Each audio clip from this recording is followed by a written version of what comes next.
السلام علیکم ناظرین، موجودہ حالات میں حضرات ائمہ کرام اور مساجد کے مؤذنین حضرات کے ساتھ قوم کا جو رویہ ہے اس سے کون ناواقف ہوگا، اور جن حالات سے ائمہ کرام دوچار ہیں اور مؤذنین حضرات کے ساتھ جو معاملات ہیں ان کو سامنے رکھتے ہوئے کچھ نوجوانوں نے اکابرین کے مشورے سے ایک تنظیم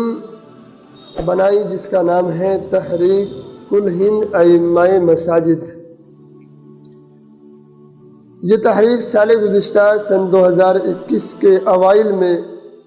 وجود میں آئی، اور یہ تحریک حضرت مولانا مفتی محمد صابر صاحب ناظم تعلیمات جامعہ احمد العلوم خانپور کی زیر صدارت اپنی ترقی کی راہ پر گامزن ہے۔ فی الحال 19 ستمبر 2022 مطابق 21 صفر المظفر 1444 ہجری بروز پیر صبح 10 بجے تحریک کل ہند ائمہ مساجد کی مجلس عاملہ کی ایک اہم میٹنگ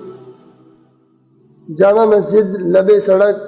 گاؤں موہن پورہ میں منعقد ہوئی، اور اس میٹنگ کے اندر ارکان مجلس نے اہم مسائل پر گفتگو کی اور آئندہ کے لیے ایک لائحہ عمل طے کیا۔ اس میٹنگ کی فی الحال کچھ جھلکیاں آپ کے سامنے پیش خدمت ہیں۔ تو ہم چاہتے تھے کہ کم سے کم ہم ایک دوسرے سے باخبر رہیں، اور ہمیں اپنی ایک کمیونٹی ہوتی ہے وہ ایک دوسرے کے حالات سے باخبر رہتے ہیں، تو ہم بھی یہ چاہتے تھے کہ ہم ایک دوسرے کے حالات سے باخبر رہیں۔ اگر کسی وقت میں کوئی پریشان ہے یا کسی کے ساتھ کوئی مسئلہ ہے تو اس کی کسی نہ کسی طرح مدد ہو سکے، اور مدد نہ بھی ہو سکے تو کم سے کم اس کا غم بانٹنے میں اگر شریک ہو جائے تو آدمی کو آسانی ہو جائے۔ چونکہ اگر کوئی تکلیف کسی ایک آدمی پر آ رہی ہے اور اس کو سننے والا کوئی نہیں ہے، آدمی کو بھی تکلیف ہے، اور اگر کوئی اس کی سننے والا ہو تو اس کا غم ہلکا ہو جاتا ہے۔ تو اس لیے ہمارا مقصد بھی یہی تھا کہ اس تنظیم کے ذریعے سے ہم اپنے اسٹاف کا غم بانٹ سکیں، کسی موقع پر کچھ مدد اگر ہم سے ہو سکے تو ہو جائے۔ اور فی الحال ہمارا مشورہ یہ جو ہم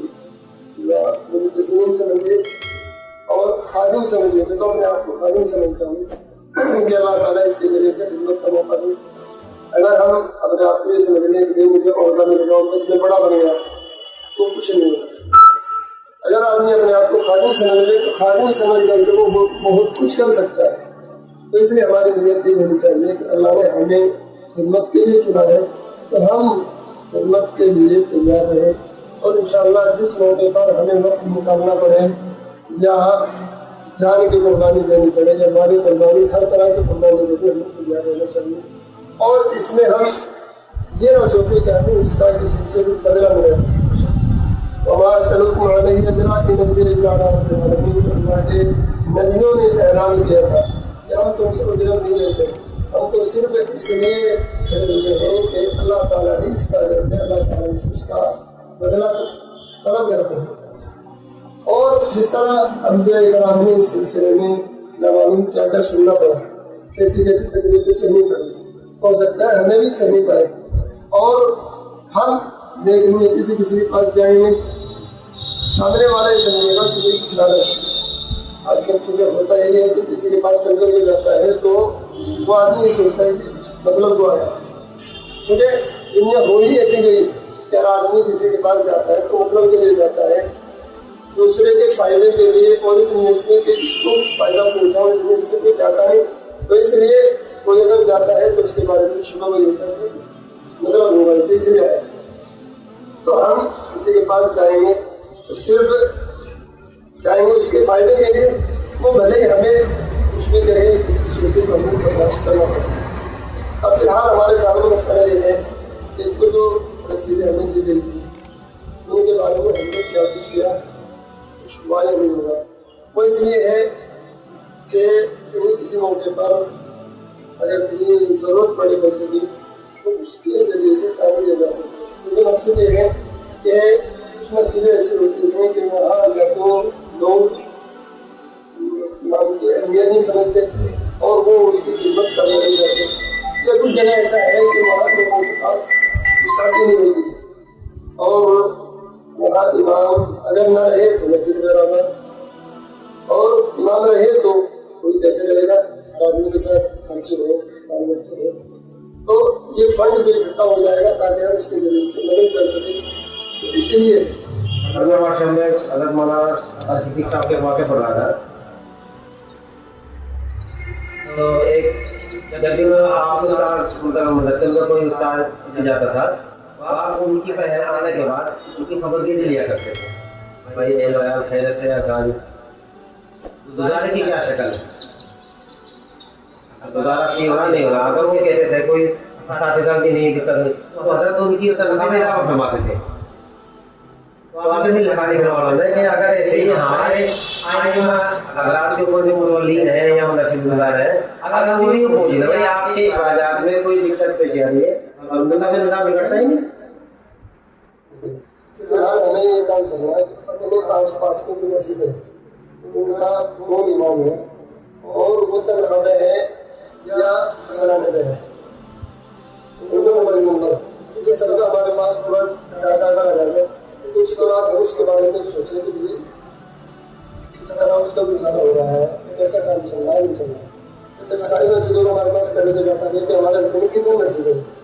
اور پھر انہیں وہ تو نگاہ ہے کس حال میں ہے، خزانہ میں ہے یا کیا اسے مل رہا ہے، کیا اس کے سامنے حالات ہیں مسجدوں میں. اگر یہ معلومات پہلے ہمارے پاس آ جائے تو اس کے بعد میں ہم ان لوگوں کو یہ بتائیں گے کہ ہم اس میں یہ چاہ رہے کہ آپ کسی طرح مدد ہو لیکن آپ کو اس میں پہلے یہ کر لیں گے. اس میں صرف فالو کریں، مطلب امام کا نام صرف مسجد کا نام ہوگا، اس میں امام کو اس کا نام اور میرا نالا کا آگا اس کا ایڈریس بولا، اس کا فون نمبر، اس کے ساتھ ساتھ وہ اتنا نفع ہے یا فصلہ میں ہے، اور اگر ساتھ ساتھ متوجہ کا نام اور نمبر بھی ہو تو اچھا ہے. ہم کا ذہن بنا ہم آپ کو ایسے جوڑنا چاہ رہے ہیں کہ دیکھو ہمارا سب کا سب علموں کا سب بھائیوں کا اس میں فائدہ ہے، مقتدیوں کا بھی فائدہ ہے. مقتدی کا فائدہ ہے جب ہم اچھا کام کریں گے ہمارے دل خوش رہے گا، ہمارا دل خوش رہے گا. نہیں تو بس وہی ہے عام سی بات، مسلط رہے گھر اور دل و دماغ میں کو حساب جوڑنا عام سی بات ہے. آپ دیکھو مہنگائی کیا کس درجے میں مجھے ٹھیک ہے جی. میری طرف سے یہ بات ہے اگر آپ نے جتنے بھی ہمارے گروپ میں آپ نے ہوں گی یہ ہے بہت چھوٹی سی بات ہے. میں تو یہ سمجھتا تھا تقریباً 20-25-30 گاؤں ہوں، یہ تو کچھ بھی نہیں مشکل بات ہے. امام آج کوئی ایسا نہیں ہے جو نہ سمجھ رہا ہو، لیکن ساتھ چلنا اور سردردی یا برائی اپنوں پر لینا وہ چیز ایسا مت نہیں کرنا. وہی تو میں نے کہی کہ ذہن بنانا چار ماہ میں ایک دم سے کون جاتا ہے بتاؤ، ہو ہی نہیں جاتا. رات 5 بجے اللهم صل على سيدنا محمد وعلى ال سيدنا محمد. ربنا اتنا في الدنيا حسنه وفي الاخره حسنه وقنا عذاب النار. لا اله الا انت سبحانك انا كنا من الظالمين. يا احد السماء الذين يلد ولد ولد اللهم اصلح لنا شاننا كله ولا تكلنا الى انفسنا طرفه عين، فان فعلت ذلك بنا فانت ولينا وانصرنا على القوم الكافرين. يا العالمين قلت لنا مولا تمہارے چھوٹے بڑے تمام یا الہ العالمین ہمیں انہیں اللہ اپنے دین کی خدمت کے لیے اللہ منتخب کیا ہے. کریم اللہ ہم اس لائف کے نہیں لیکن تیرا احسان ہے کہ اللہ تو ہماری چھوٹی چھوٹی امید کو اپنے فضل و کرم سے قبول فرما. یا الہ العالمین ہم نے جس تنظیم کا بیڑا اٹھایا ہے کہ اللہ تو جانتا ہے دلوں کے بھیدوں کو، تو دلوں کے رازوں سے واقف ہے. الہ العالمین اس مقصد کے لیے ہم جمع ہو رہے ہیں اور لوگوں کو جمع کرنا چاہتے ہیں. اللہ تو ان سے بہتر جانتا ہے. کریم آقا اس میں خیر کے فیصلے فرما اور یا اللہ ہمیں اس مقصد میں پوری کامیابی عطا فرما. یا الہ العالمین ہماری ائمہ حضرات حضرات کو ہمارے اسٹاف کو یا اللہ آپس میں اتفاق اور اتحاد کے ساتھ اللہ اپنے دین کی خدمت کرنے کی توفیق عطا فرما یا الہ العالمین باقاعدہ منظم طور پر یا اللہ ہم یہ چاہتے ہیں کہ ہمارا یہ کاروبار آگے بڑھے الہ العالمین اس میں اللہ ہمارے غیر سنت کو مدد فرما ہمارے دلوں کے اندر اخلاص للہ پیدا فرما ہر طرح کی یا اللہ شرور و فتن سے حفاظت فرما حاسدوں کی حسد سے محفوظ فرما یا اللہ بدخواہوں کی بدخواہی سے حفاظت فرما یا الہ العالمین ہمارے اکابرین کی اللہ زیر سایہ کی تنظیم کر رہے ہیں یا اللہ ان کی عمروں میں برکت عطا فرما ان کو صحت و عافیت اور تندرستی عطا فرما ہر پریشانی سے اللہ ان کی حفاظت فرما ان کی علم و عمل میں برکت عطا فرما اللہ ان کی علوم سمجھنے بھی واقعی حصہ نصیب فرما الہ العالمین اللہ ہمیں ان کی قدردانی نصیب فرما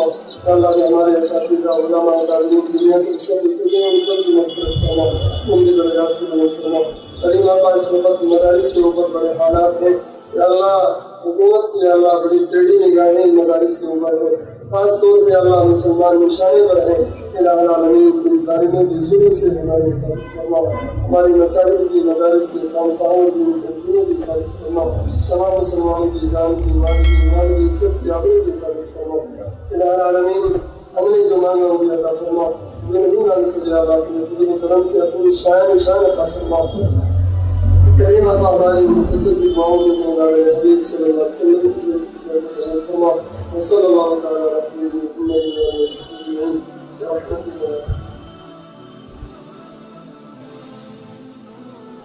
اس تحریک کی مکمل تفصیلات اور باقاعدہ اس کا تعارف انشاءاللہ آئندہ ویڈیو میں آپ کے سامنے بیان کروں گا.